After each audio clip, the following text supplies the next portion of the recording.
Week 7 in the NFL. And there's Josh Allen, guys, quarterback of the Bills. Bills are 6-1 at home versus the Dolphins since 2012. How about the Dolphins defense? They've allowed 14 touchdown passes already. And there's Deshaun Watson, leads the NFL in fourth quarter passer rating. Mr. Clutch is making a case for Mr. MVP. Big game in Indianapolis. That's Jacoby Brissett going against the Houston Texans. He has 3 starts against the Texans. He's 3-0 with 0 interceptions. And there's Derek Carr, the Oakland Raiders, playing very well. Over 70% completion rate, excelling in the short passing game.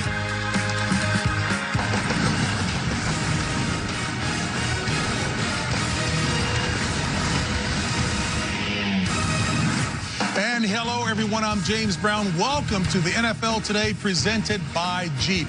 Hey, a couple of intriguing matchups coming your way right here on CBS. So right to the Week 7 headlines. The Kansas City Chiefs dominated the Broncos on Thursday night, but it came at a big cost. Their gifted quarterback, Patrick Mahomes, suffered a dislocated right kneecap in the first half. Indications are that the Chiefs will be without their star for several weeks. 2 other bright young quarterbacks will go head-to-head today as Deshaun Watson and the Texans are in Indy for a big AFC South showdown against Jacoby Brissett and the Colts. And in a matchup between 2 of the league's most storied franchises, Derek Carr and the Raiders look to knock off Aaron Rodgers and the Packers at Lambeau Field. We can beat anybody, anywhere.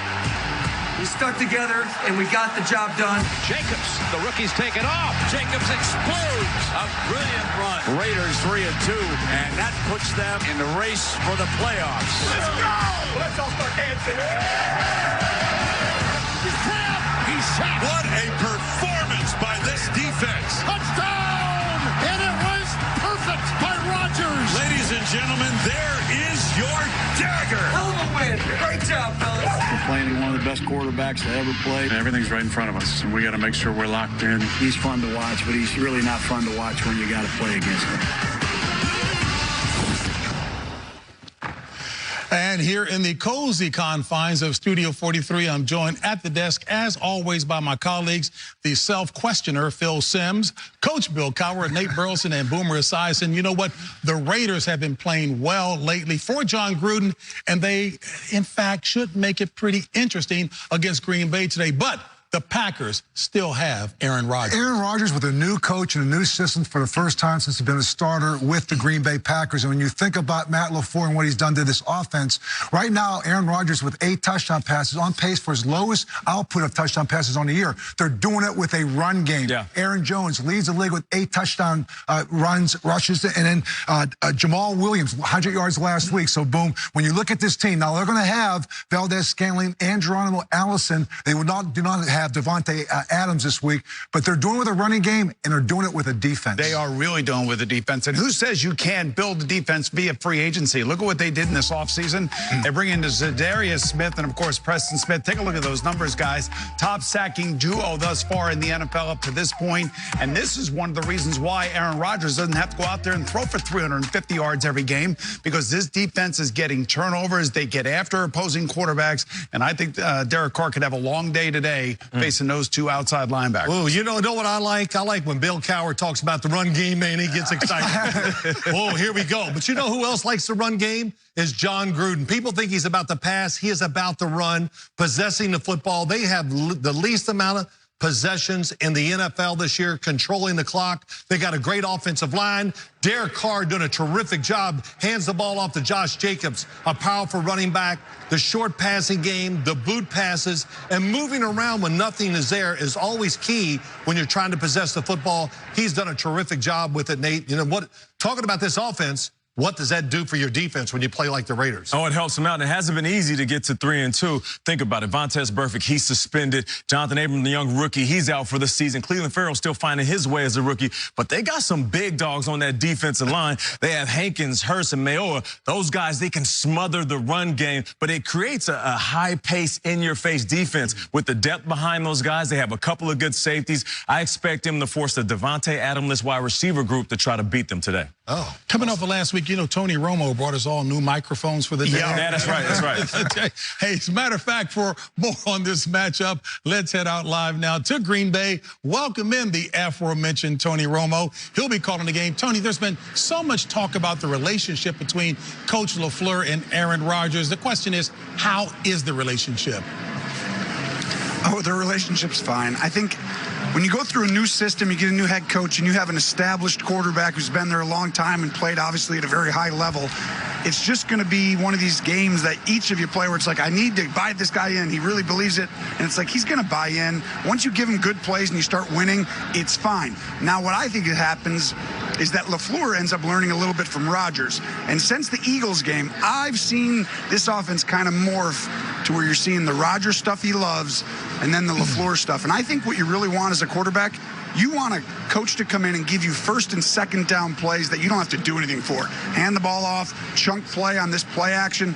The backup quarterback can come and do that. I'll take care of third down. I'll take care of red zone. I'll get us in and out of plays. I think you're seeing that develop here a little bit as it's played out. Well, nice insight, Tony. Hey, look, and on the Raiders side, it is year 2 of that Gruden-Carr relationship. Look, winning certainly makes for a beautiful partnership. Is that the case? Well, absolutely. But I also think that what they've built here, it's a little bit under the radar. They have a fantastic offensive line who hasn't even all been out there yet together. They're getting really close, and I see them playing really efficient football. Derek Carr is understanding this system, and it almost reminds me, it's not, you know, Brady and McDaniels because of just the history they have with it. But I see them getting into a lot of efficient plays. In other words, before the play starts, they're getting into a play that gives them an advantage.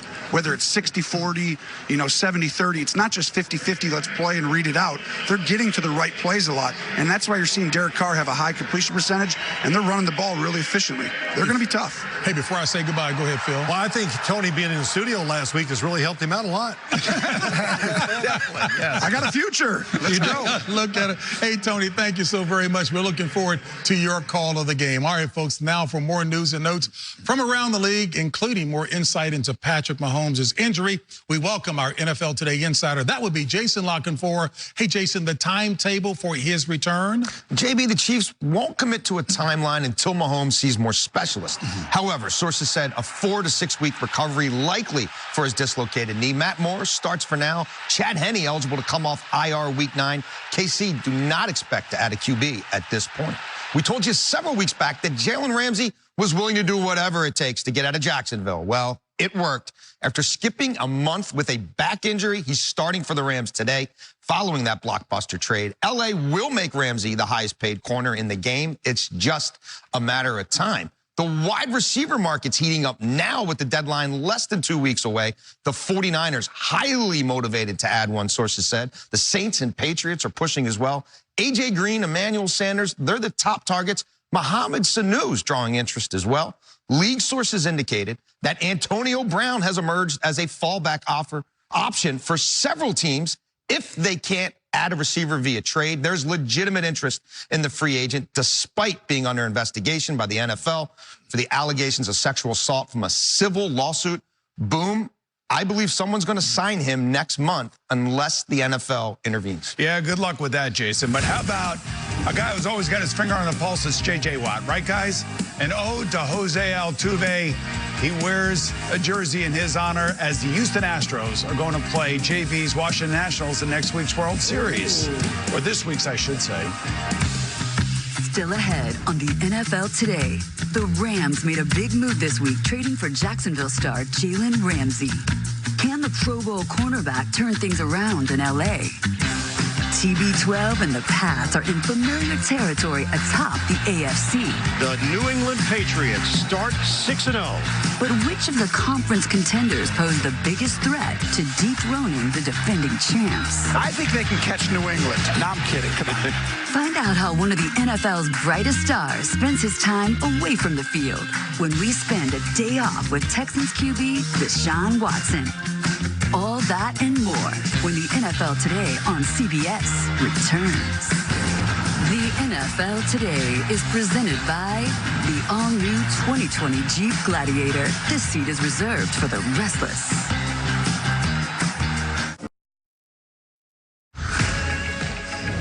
There's Texans quarterback Deshaun Watson and his counterpart for the Colts, Jacoby Brissett, getting ready to lead their squads into a battle for first place in the AFC South. Two young quarterbacks with two different styles, but they've been getting it done very effectively. And that leads us to Golden Moments, brought to you by McDonald's.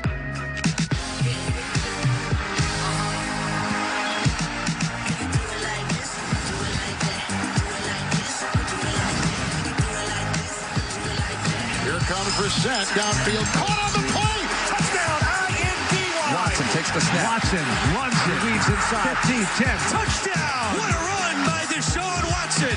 Huge play, touchdown pass by Brissett. Deshaun Watson putting on a show. Throw. Brissett, perfect pass. Watson is a magician. And make no mistake about it, protecting the quarterback has been an issue in the past with both the Texans and the Colts. But both squads' offensive lines have been keeping their quarterbacks pretty clean. And we love that, JB. Take a look at this. Most consecutive snaps without a sack allowed. Colts 164 and the Texans 155. That trade for Larry Tunsil is looking pretty good for Deshaun Watson and Bill O'Brien. And by the way, Deshaun Watson, 66 first downs over the last 2 games. Carlos Hyde has been a great pickup for them. And, of course, look at this. DeAndre Hopkins, he is a highlight reel, and they're going to go against the second youngest defense in the Indianapolis Colts today. And you talk about the Indianapolis Colts, and there's going to be Jacoby Brissett. Only been sacked 6 times. Matter of fact, it's the best pass attempt to sack ratio in the National Football League. Best offensive line in the National Football League. Handing the ball off to Marlon Mack, T.Y. Hilton. But on the other side, the defense gets a big lift. Darius Leonard comes back from concussion protocol from week 2. He goes back to a defense coming off their best performance when they held the Kansas City Chiefs to 13 points. Big AFC South matchup. Talk about another matchup in the AFC East. Let's go over to Phil Simms. Thank you there. It was good to see Boomer throw some smiles finally. Here we go. We got Josh Allen and the Buffalo Bills today. Here's your job. You have the best football team on the field. Don't have a bad turnover and give the Miami Dolphins hope. That's what he's done the first few games. On the other side, we have Ryan Fitzpatrick. Why is he starting over Josh Rosen? Because he brought some life to their offense last week against the Washington Redskins. Gave him a chance to win. He will take some chances, make some big plays if they're there, because that's what they're going to need to beat this Buffalo Bills defense. Yeah, big news this week, Guy. It was a Jalen Ramsey trade to the Rams. It went from a sad day to now trade day. Trey Herndon, he's going to be starting in replacement of Jalen Ramsey. That's going to be on the defense side of the ball. Let's see if he can slide in and make some plays. But here's the thing, man. Gardner Minshew is one of those individuals that we're all going to focus on. Number 15, the question is his 15 minutes of fame up? And when it comes to the other side of the ball, there it is, Andy Dalton. What is he going to do? He's going to throw that rock. They've been behind a lot this year. They passed the ball 71% of the time. So if you got him in fantasy, go ahead and play him, because you're going to get a ton of numbers, that's for sure. And there is Darren Waller right there. My man focused on being better off the field, which made him better on it. Congrats on the new deal, 3-year, $27 million. But congrats on actually becoming a better man.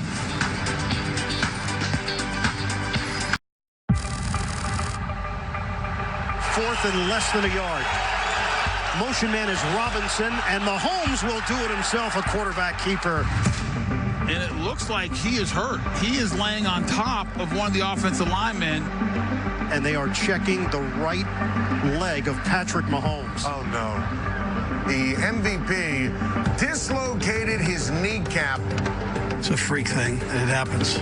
Serious concern right now for the NFL MVP.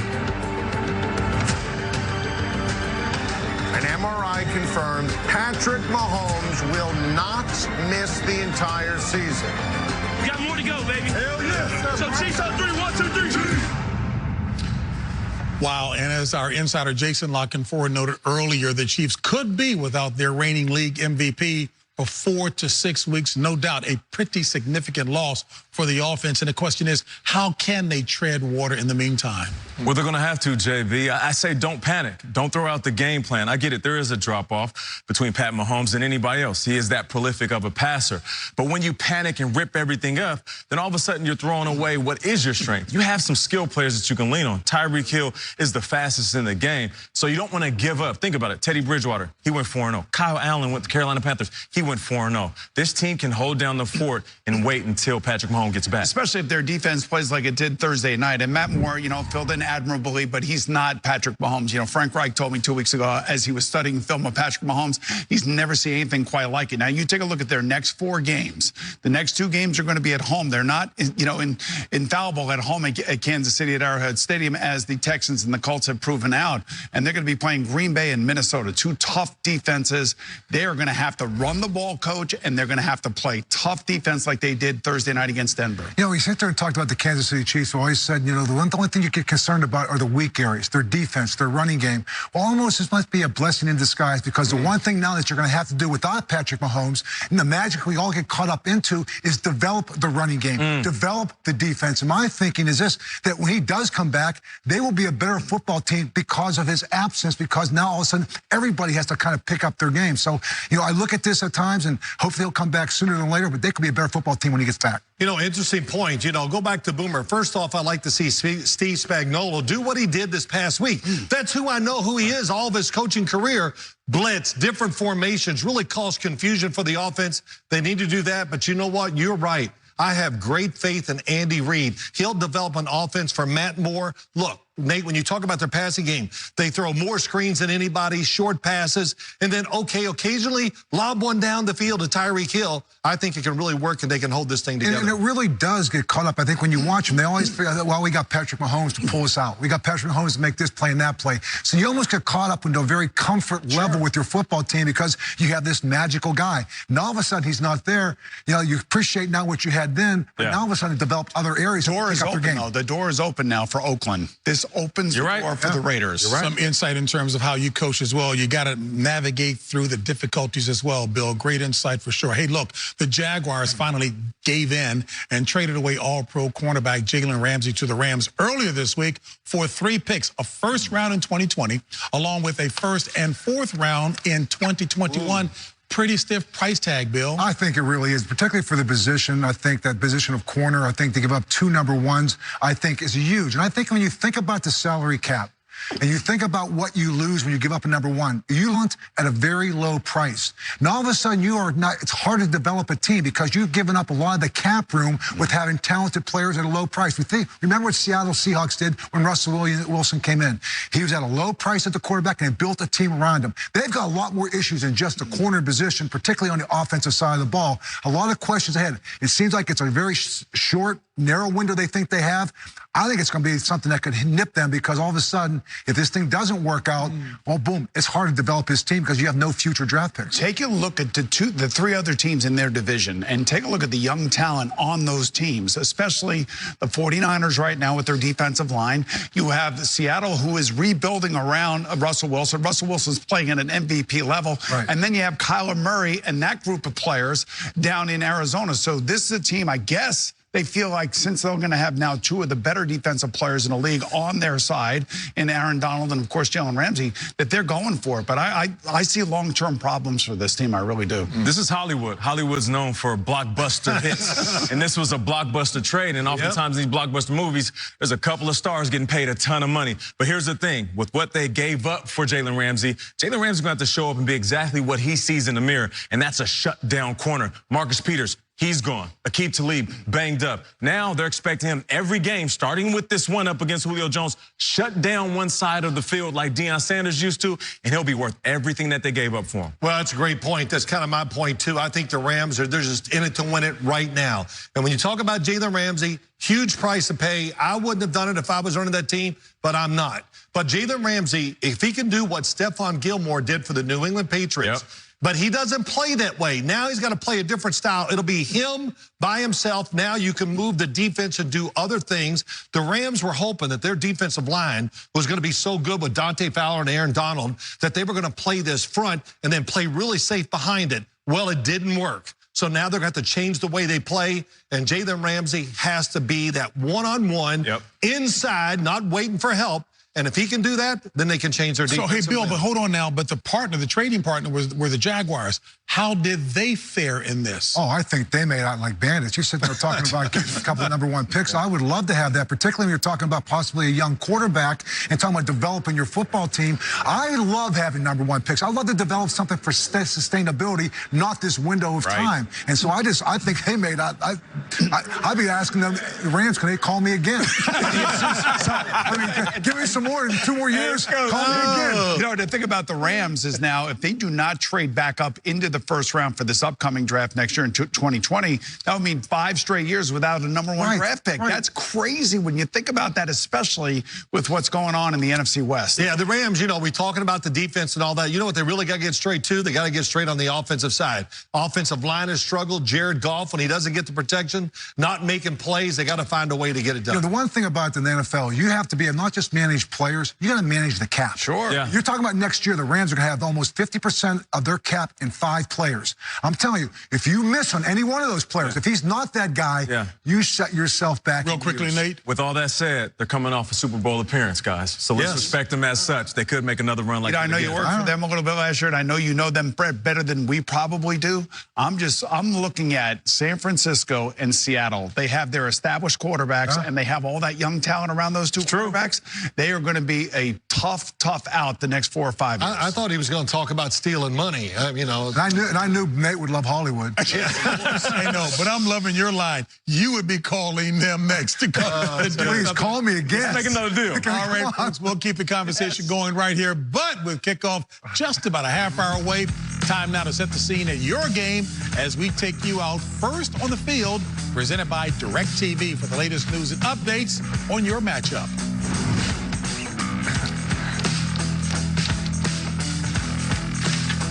And later, Phillip Rivers and the Chargers roll into Music City to take on Derrick Henry and the Tennessee Titans. That matchup comes your way at 4 Eastern, 1 Pacific, right here on CBS. And a quarterback shuffle, by the way, in Nashville. Ryan Tannehill will make his first start today for the Titans. Take a look at their career stats, guys. They're pretty similar. However, here's the thing about Marcus Mariota. He's averaged 21 points per game since he took over as starter as for the Tennessee Titans. That's 26th in points since that time. That's not good enough. And I think Mike Vrabel is just trying to jumpstart his offense and get something.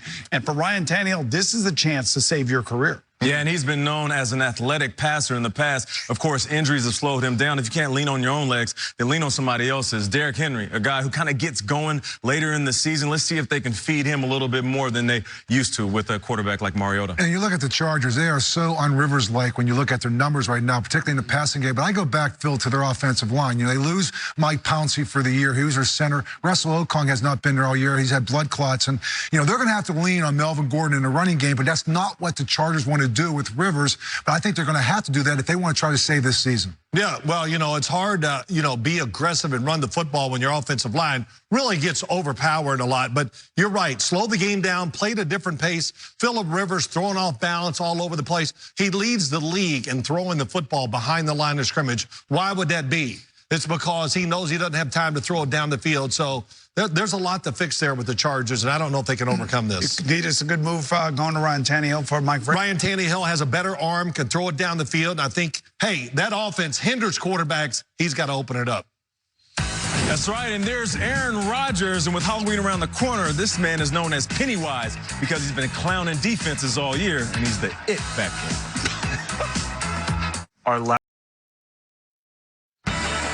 And there's Mason Crosby. Some teams have kicking woes, others have kicking pros. And I'll tell you what, there's no replacing Mason. On Monday night in Green Bay, he kicked a game-winning 23-yard field goal against the Lions. And then got to do something really special for a kicker. With a little help from his friend, long snapper Hunter Bradley, Crosby made his first Lambeau leap. Speaking of first, as the NFL celebrates season 100 and the Raiders play in Green Bay again, here's a look back at the very first, the iconic Lambeau leap. And this time, the Butler did do it. Games in December, it's going to be cold. You just had Christmas, so everybody's excited. By being a defensive back, I don't score very much, and just spontaneously it happened. Here's Evans back to throw on second down. They chase him out of the pocket, and he sets a screen up, and it's knocked down at the 38. When I hit the runner, I felt the ball coming out. The Packers have the ball. Apparently they do. And when I see Reggie, I said, Reggie has it. And we call eye contact. And then as Reggie's falling, I said, oh, he's going to pitch it. And they're going to give it. Cover goes to the touchdown. When I score, I point to this guy. And when I threw the ball down, I jumped up. And they caught me, and the crowd was going nuts. It is a touchdown for Leroy Butler. Holy cow on the fumble recovery. And for 5 seconds, the camera's on you and the fans. That's the best picture of all time. Was that a big play or not? You're not kidding there. And that was certainly another memorable moment in the Packers' storied history. Meanwhile, for more on today's showdown between the Raiders and the Packers, from the offensive side of the ball, we go inside the pregame HQ, delivered by Domino's. We send it over to Coach and Phil. All right, thank you, JB. Coach, you're going to talk about the Oakland Raiders offense. Don't get too excited. I know you're going to talk about their running game. Go ahead. You said it, John Gruden, a misperception. He likes to throw it. No, he likes to run it. And he also likes to protect the quarterback. You can see the completion percentage. That's the best in the National Football League this year. And he has taken his sack down total down twice as much, 1.6 right now. And this guy has only missed 2 games in his entire 6-year career. But you look at this guy right here, Darren Waller. What he is a matchup nightmare. He's a wide receiver turned tight end. Watch it right here. Look at anticipation, the pocket him there, and the catch radius, Phil. Watch this as a quarterback. You love a tall 6'6" guy who goes up and gets the ball, but it's still about Alec Ingold, Josh Jacobs, and the running game. That's what they want to do. A little motion right here. We get the edge. We cut the edge. Josh Jacobs plants that foot, and we go north, south. That's Raider football. That's the running game, complemented by a nice matchup on the outside with Darren Waller. I like what they're doing. Hey, speaking of running games, how about the Green Bay Packers? Are they going back to the old Lombardi run game? A little bit of Vince Lombardi coming in, and I'll say this. Matt LaFleur is doing a really good job with the offense, handling Aaron Rodgers, and the offense is wide open. Here's what we got. Vince Lombardi, Aaron Jones, the running back, 2 offensive linemen. Right. We're going to get a seal here and a seal there. And we got to Alley. I didn't quite do it right like him, but Aaron Jones takes it in for a big gain. Little eye candy now. We've run the football. Going across, we got Aaron Jones on the play action fake. Aaron Rodgers now. Look at the separation between the defense and Aaron Rodgers. Mercedes Lewis down the field. The safety bit on the play action pass. Big throw down the field. Once again, Turner goes out. You're thinking, oh, here comes a fast, flow offense. Billy Turner gets the block. Aaron Jones cuts it back once again, just to show you it's not all about Aaron Rodgers. They're doing a little bit of everything. I love what they're doing on the offensive side, Bill, and it's worked well. And you know what? It carries over to the defense. That's why the defense is fresh. They're more productive, and that's why they're 5-1 at this point. And talking about a couple big matchups in the NFC, let's go over to Boom and to Nate. That's right. I heard the words eye candy. Well, welcome to the white chocolate dessert section of the show. That's what I'm talking about. Hey, baby. Nate. Yeah, well, I'm going to start with the Vikings here. It's all about Kirk Cousins. It's always going to be about him since he signed his deal back in 2017. Before he arrived there, they were 5-1 in the NFC North. That was with Case Keenum. He is 3-4-1 as the starting quarterback of the Vikings over the last 2 years. 2 of those 3 wins came at the hands of the Lions. The Lions are much improved with Dalvin Cook and Stephon Diggs and Adam Thielen and everybody happy now with this offense. This is the time where it's got to show up. Yeah, I know about this NFC North matchup. I played for both of these teams. Matt Stafford and his Lions. This is an improved team, so don't be fooled by the 2-2-1 record. These guys are playing at a high level. Matt Stafford, 9 touchdowns, 2 interceptions, playing the most efficient brand of football he's played, and he will outthrow Kirk Cousins today. All right, over here, the Eagles right now. The Eagles got a lot of stuff going on in their locker room. They got 8 guys missing. They got a defensive secondary that is basically Swiss cheese, and the Cowboys are going to get their 2 starting tackles back on offense. That means to me that Dak Prescott has got to have a huge game. Both of these teams feeling the pressure to this game and who comes out the victor. And you mentioned that secondary for the Eagles. Listen, they have the number 2 run defense in the business, so expect Dak Prescott to go up top. As much as I want Ezekiel Elliott to get involved in this game, you got to do what Kirk Cousins did last week. You got to test the umbrella of the Eagles defense and see if Dak Prescott can get going, because this 3-game slide, it really has the Cowboys headed in the wrong direction. Yes. Here we go. We got a couple of your boys, Boom. How about this? 2 of the greatest passers just passing time. This is a Hall of Fame conversation for the ages, talking about the matchup between the Dolphins and the Bills. The NFL Today is sponsored by Geico. 15 minutes could save you 15% or more on car insurance. Jersey Mike's Subs. Be a sub above. And by the all-new 2020 Jeep Gladiator. This seat is reserved for the restless. Dolphins players, cheerleaders, and staff join local youth, community leaders, and law enforcement at the Dolphins' second Football Unites cultural tour, where they dance the merengue and experience the unique richness and diversity of South Florida. Merengue. Merengue. Thank you. Well, here we go. There's Aaron Rodgers. He's running the balanced offense up in Green Bay this year. He hasn't done that for many years. And you know what? I think he likes it a lot. And there's Preston Smith on the other side. He's got 7 sacks, third in the National Football League, and he likes that running game that Aaron Rodgers gave him. All right, how about Darius Leonard, the reigning Defensive Rookie of the Year, also made the All-Pro team last year, is finally back after missing the last 3 weeks due to concussions to the Indianapolis' second youngest defense in the league. And there's Deshaun Watson warming up for today's big AFC South matchup against the Colts. This week, we spent some time with the Texans star QB. Let's take a look on the work that he puts in to look good on the field, but also off of it. What's good, what's good? Welcome to the crib, my spot, family room area. My dog Q, QB trainer, big bro. My backyard, overlooking the golf course, hole 13. I do not golf. I've never been on the golf course, at least that golf course. All right, so let's go check out the closet where all the fashion and the drip happen. No drip, yeah, in the morning, kind of chips, ayy. Some designer shoes, a whole bunch of different clothing. I can't wait to bring this out with one of my favorite Balenciaga shirts. That's gonna be more like a December, November vibe going to a game. I just wore this in the Chiefs week, some Palms Angels. It's one of my favorite jackets. I think my fashion shows like I can switch it up. I can be more business casual, a rock star. I can go with the athlete swag, Nike socks, J's, throwing a hoodie or something. For the Colts game, I got this jacket I can throw on with some jeans. These are bunchy shoes. They kind of match the brown. For me, fashion is very important, especially because it brings out the personality, the mood that I'm in. It just describes how I'm feeling that day. This is one of my favorite rooms. It's the theater room. Mostly, me and Q, we watch the game tape. It's like you had like a little spurt where the footwork got kind of foggy, and then after halftime you came back and you were locked in. Just your eyes and your feet working together? Yeah. Thought that was perfect. You did a lot where you just three and held it rather than like hopping and moving. I don't need the extra bounce, skip. Yeah, that's all. Leverage on him, it's that much space, which is from touchdown to not touchdown.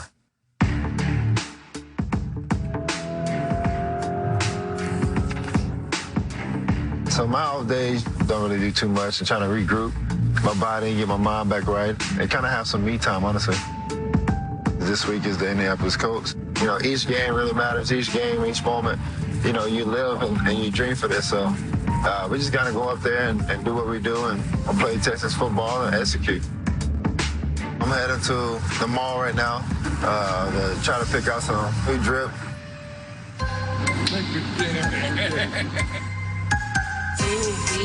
Oh my, I'm so fresh, so clean, so fly.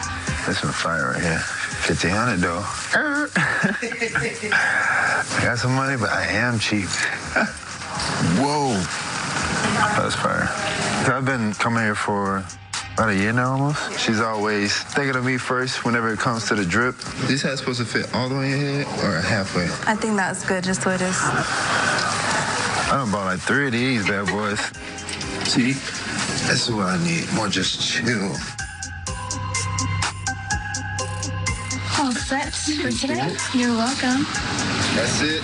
Got some drip. On the way home, watch some more film, chill out, get ready for practice, get ready for the Colts.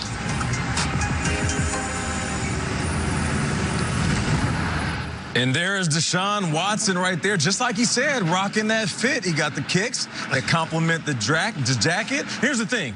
The drip, the definition is the style, the flavor, the sauce. It's everything that you possess. You know, Coach, you know all about that. You got the drip every day I see you, man. But here's the thing. You guys, these young fellas are going to dress. It's one thing to dress the part, but you got to play the part, too. Well, the other thing part is we can't lose sight of with Deshaun Watson. After Hurricane Harvey, he gave his paycheck to the cafeteria workers. And remember, he grew up in a home that was given to him from work done. So he gives back to the community and totally understands that. Yeah. No question about it. All right, folks. Well, the best fashion statement, of course, to make is to be a winner. And the defending Super Bowl champion Patriots, they are right back at it again. Man. The lone unbeaten squad in the AFC is getting it done, or get her done, on both sides of the ball. With that in mind, could it be Watson and the Texans who pose the biggest threat to the Patriots in the AFC? Well, you know, first off, next week I'm going to take some merengue dancing lessons. Don't you know that? You know, to me, the biggest threat is the Buffalo Bills. You look at them, they rebuilt their offensive line. That's a big thing. They got a quarterback with a big arm that can run also. But also what I really like about them as a football team, especially on the defensive side, they have speed. And their game plan, what you study for, is not going to be the one you're going to see game day. They change constantly, and that's the guy that does it, McDermott. That's why they're going to be a tough out when these playoffs come around. You know, there's a big litmus test today, I think, when you talk about teams. That's the Texans going to the Indianapolis Colts. I love the Indianapolis Colts, what that guy right there, Frank Reich, has done. He's built this team from 2 years ago. Jacoby Brissett led the league in sacks. He now is the best in the league at that because of that offensive line. They like to run the ball with Marlon Mack, and defensively, they're getting Darius Leonard back to get healthier there. I think they're the most balanced team. Coach, I agree with you 100%. I've been saying it since week 1 that Jacoby Brissett was not going to hinder this offense at all. He's got 10 touchdowns. He's already got a rating over 94. He's played exceptionally well. And if they didn't drop as many passes against Oakland Raiders, he'd have even better statistics. So I think they are definitely primed to give the Patriots the run for their money. I'll say let's not dismiss the Chiefs just yet. That defense plays like it did last week. That offense with Tyreek Hill, LaShawn McCoy in the backfield, these guys can still be in it for sure. All right, fair game, folks. You can blast me on that, but I know it's coming up again. Hey, look, it's time for the NFL Today picks presented by Allstate. A perfect time for some more, if you will, mayhem. Yeah, I think that the Lions are going to do the merengue today. No, it's the merengue, according to JB. Well, I like to say it the way it's supposed to be said. Oh, okay, gotcha. So I'll take the Lions over the Vikings. Listen, I was going to go with the Colts, but I saw Deshaun Watson shopping, so I'm going to go ahead and go with the Texans over the Colts in this one. And JB, I know you like to merengue a lot of your foods, so I think we're talking about food and you got it confused with marinade, but I said the one thing I think that I like is the fact that when Phil does an eye vision on the team, they usually lose. That's why I'm taking Oakland over Green Bay. All right, you know, hey, Mr. White Chocolate, for once you are right. I like Detroit today over Minnesota also. Okay. Hey, look here, before we head out, folks, all of us here at the NFL Today, send along our well wishes to our colleague, Mr. Jimmy Valdez. Hey, buddy, we are thinking about you and your wife, and we're looking forward to seeing you back here soon. Kickoff is just a few minutes away. We'll get you out. Where, Nate? Right out to your game, Nate.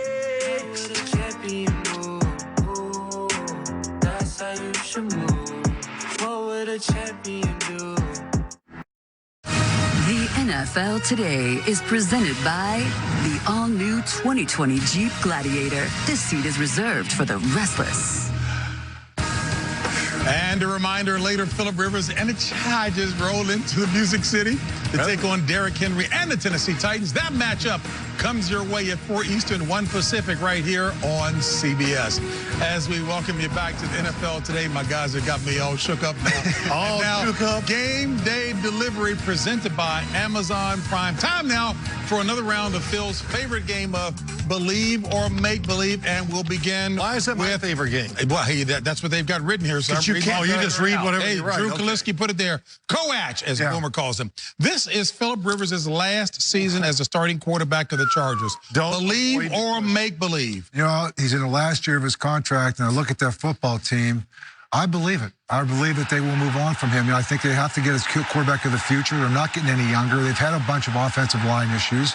He's really, it's been a shame, and maybe he'd be better off with another team that's in a more rebuilt situation. I think you're right, Bill. I think it's, you look at the Chargers, it's the same thing every year, the injuries, everybody getting beat up, and sooner or later, you got to turn the page and reinvent your football team. I just want to know how many people are actually going to go to their games in the new stadium next year. That's a good question. And that dollar sign hanging over his head, guys, that's the big part of it as well. Hey, was Nate calling Boomer white chocolate or himself white chocolate? I don't know. I can't understand. Listen, it's a duo. Oh, it's a duo. All right, so one half of the duo, we'll go with Boom A. Boom A. Eye candy right here. It makes the eye candy. Yes. What do you The Jets will finish 8-8 or better this season. Believe or make believe? I believe it, and I believe it because you have to take one look at their schedule. It's like the opposite of the Eagles. The Eagles are right now smack dab in the gauntlet of a 6-week run. It's going to be very difficult for them to come out by 500. After this game Monday night against the New England Patriots, take a look at their schedule. They'll have a chance to beat every single team, assuming that Sam Darnold stays healthy. He's brought life to that team. Yeah, it's one thing to bring life, but that passing game that wasn't there, all of a sudden, Robbie Anderson looked like himself, and the complimentary player stepped up. Still waiting for Le'Veon Bell to really get going. I'm right there with you, Bo. He will. I agree. Feel the winner of the NFC East will have 8 wins or fewer. Believe or make believe? Okay. Come on, man. This is what we're talking about. Believe or make believe? Make believe. Make believe. It's make believe. Why is it make believe? Well, because somebody's going to go better than 8-8. Right. That's the answer. Yes, that is the answer. Thank you. Somebody's probably going to go rip it up and go 9-7 in that division. Really, you think so? I do. You think that's the worst division in the NFL or no? It's close if it's not. It's not good. Let's put it that way. You think your Giants have a chance to get back into that if they can win today against the Cardinals? I haven't looked at the schedule. I know you're the guy that looks ahead and knows what's going on all the rest of the season. You know what? But the Giants do have a chance. And Saquon Barkley being back, just like Sam Darnold, it was amazing to see him come in and play last week, how it changed the football team. And I think the same thing is going on over with the Giants with Daniel Jones. I'll tell you, and Evan Ingram back today. Yes, so I think you have some of the better young players coming back for the Giants, and they can actually catch a little life here. So is this clearly an indication that Phil's going to be on your radio show in the morning? Is this prep for that? No, I don't think so. He doesn't pay. It's all about him. Nate, eye candy. The NFC North will have 3 playoff teams this year. All right, let me believe or make believe? The answer is like Phil. Was it that bad? Oh, I didn't pick my nose. Wasn't that confusing? Yeah, I'm gonna say yes, JB. It starts with the Packers up top. You believe that? I do believe that. It starts with the Packers up top, and then the Minnesota Vikings. I know they face my Lions today, but here's the thing. Who's the third? I'm gonna say that the Bears are gonna be outside looking in. It's gonna be the Lions, the Vikings, and the Packers. How can you dismiss Seattle, San Francisco, and the Rams, and you don't think the Rams will make the playoffs? Listen, I'm just telling you what I see within the NFC North. All right? You said if you say there's 3 teams from the North, you're saying there's only one team from the West. I understand that, guys, and I feel like things are going to shake out within the NFC North. In the last segment, you said, let's don't forget about the Los Angeles Rams. They're in the Super Bowl last year. Listen, I'm trying to make some TV here, Phil, all right? Jeez. If I asked you about everything you said, you wouldn't even have a job. Hey, the fact of the matter is, the dance is called what? The merengue. JB, how do you know 8-syllable words and mess that up live on TV? Hey, my guy Kevin Hart, he was trying to read the word one time saying it's a facade. No, it's a facade. So I'm dragging somebody else. Like Ron Burgundy. Hey, we'll see you back at 4 Eastern, 1 Pacific. Ron Black.